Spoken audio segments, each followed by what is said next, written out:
उत्तर प्रदेश के सोनभद्र जिले की सोन नदी के किनारे खड़ा वीर लोरिक का पत्थर एक प्रेम कहानी को अपने अंदर समेटे हैं।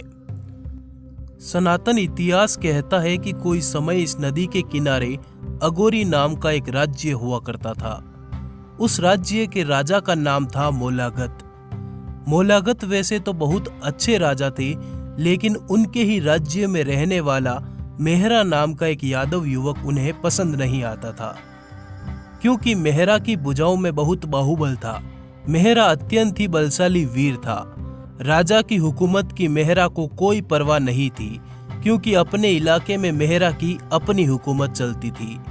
राजा हमेशा मेहरा को फंसाने की तरकीब खोजते रहते। एक दिन राजा मोलागत ने मेहरा को जुआ खेलने की दावत दी। प्रस्ताव ये रखा गया कि जुए में जो जीतेगा वही इस सोन नदी के संपूर्ण राज्य पर राज करेगा। मेहरा ने राजा के प्रस्ताव को मान लिया। भरे दरबार में जुआ शुरू हुआ। राजा को उम्मीद थी कि वो जीत जाएंगे, लेकिन ऐसा होता नहीं है। एक एक करके राजा मोलागत अपना सब कुछ हारने लगते हैं, और एक वक्त ऐसा भी आता है जब राजा अपना सब कुछ हार जाता है। शर्त के हिसाब से अब राजा को मेहरा यादव को अपना सारा राजपाट सौंप देना है। राजा मोलागत ने ऐसा ही किया।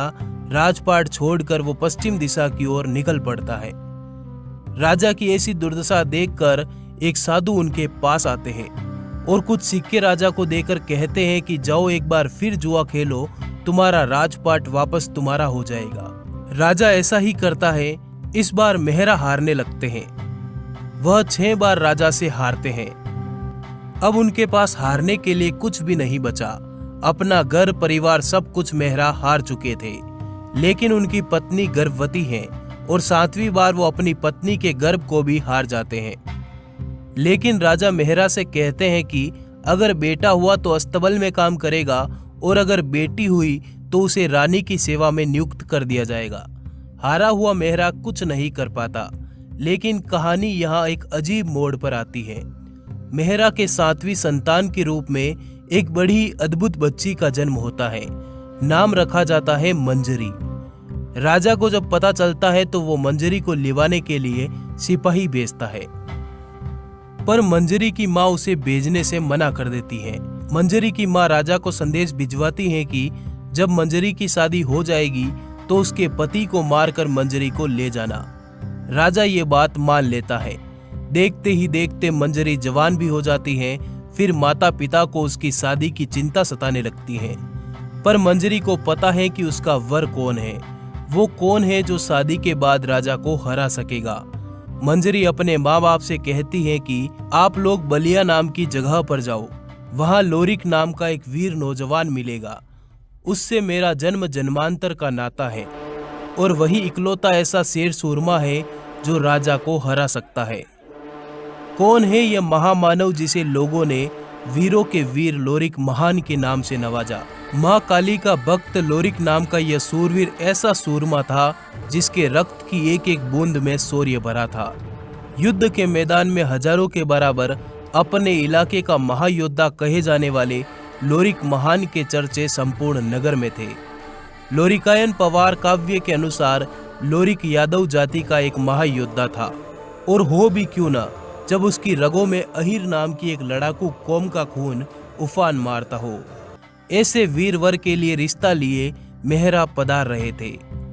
वीर को जब ज्ञात हुआ कि मंजरी को पाने के लिए मोलागत नामक दीवार को भेदना पड़ेगा, तो वीर लोरिक ने इस विवाह को तुरंत स्वीकार किया, और इसी ललकार के साथ अब एक महायुद्ध का शंखनाद होना था।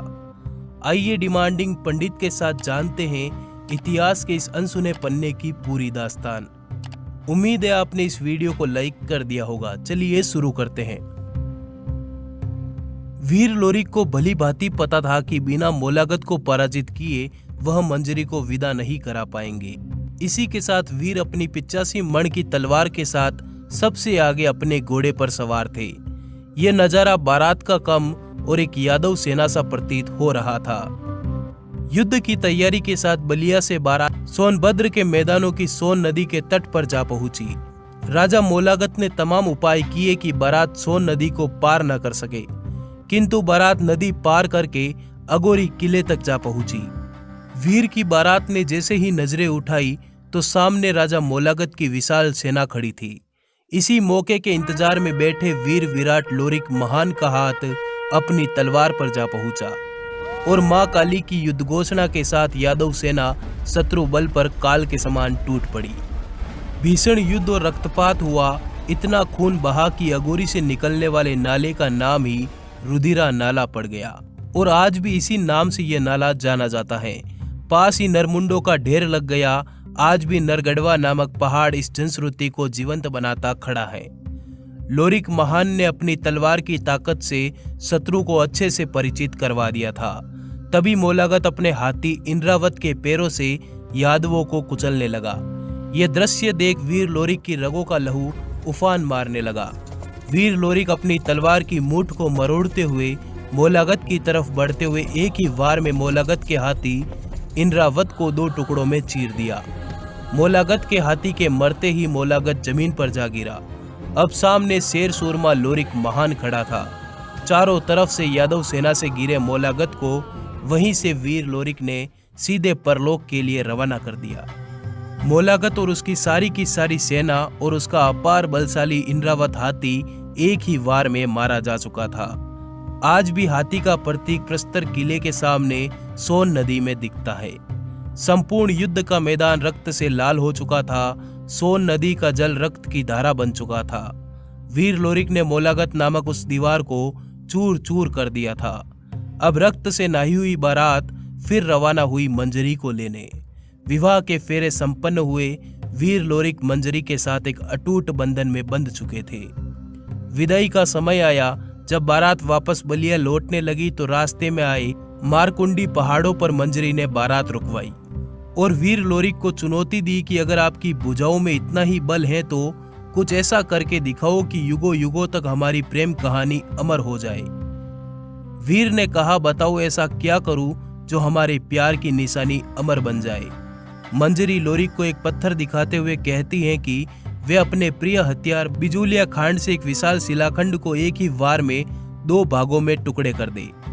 बस इतना सुनना ही था कि लोरिक ने एक ही करारे वार में पत्थर को 2 बराबर टुकड़ों में काट दिया। यह खंडित शिला आज उसी अखंड प्रेम की जीवंत कथा कहती आज भी उस दृश्य की गवाह है। मंजरी ने खंडित शिला को अपने मांग का सिंदूर भी लगाया। यहाँ गोवर्धन पूजा और अन्य हिंदू अवसरों पर मेला भी बढ़ता है। लोग कहते हैं कि कुछ अवसरों पर शिला का सिंदूर चमकने लगता है। नमन कीजिए हमारे देश की महान प्रेम कहानी को, लोरिक मंजरी की प्रेम कहानी। धन्यवाद, जुड़े रहिए।